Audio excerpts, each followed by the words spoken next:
Now, regardless of whether you're presenting this program in a mentoring one-on-one fashion, or be it a small group or a large group fashion, one of the most important things you can do is create an environment that fosters learning. So in this video, we want to discuss how you create an atmosphere that fosters a place where the couple can discern and reflect on their own relationship, discuss it, and also set a plan for building a joy-filled marriage. Now, we want to think about this in two terms: what we need to do to remove distractions and what we need to do to create attractions. Now, let's talk first about removing distractions.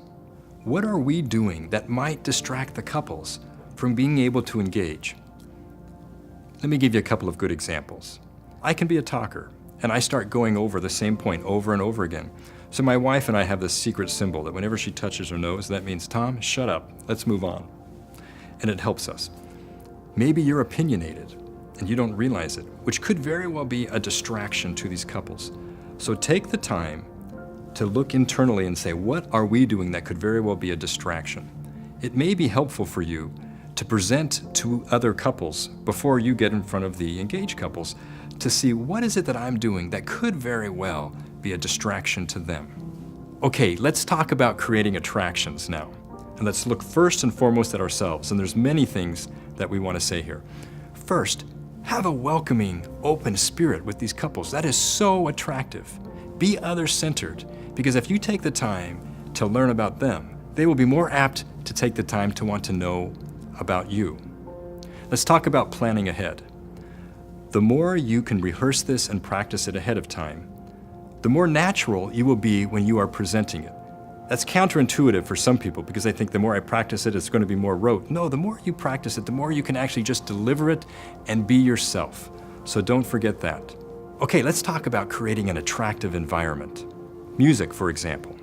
If you're in the home, you may want to put some music on in the background. Why?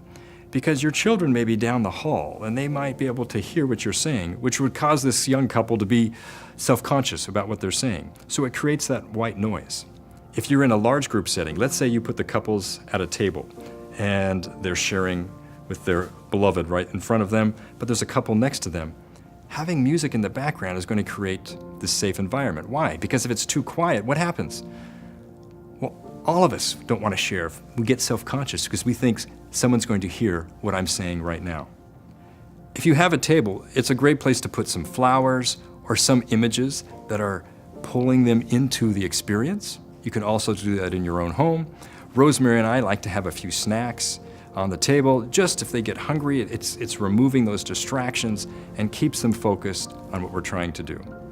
Even the backdrop. If you're in a large group setting, maybe you put some plants. Maybe you put something that is more appealing and inviting as opposed to something that might be a distraction. Maybe you need to close the blinds. Maybe you need to turn the lights down. Think through whatever it is, whether it's in a small group setting or whether it's in a large group setting, what we can do to create an environment that pulls these couples into discerning what they need to discern, discussing what they need to discuss, and planning where they need to go next. Okay, here's a final point. Be relaxed and have fun at this. This is really fun. Trust in God that He's in charge. And even if you make a couple of small mistakes, He can write straight with crooked pencils. Now, what Rosemary and I like to do is present with our friends. Why? Because there's a fun, good-natured humor poking at each other. And when we do this, the couples are attracted to our relationship and draws them into whatever we're sharing. So let's remember what we're trying to do here. We're trying to create a positive atmosphere for these couples. And we do it through removing any distractions, either in ourselves or in the environment, and creating attractions within ourselves and within the environment.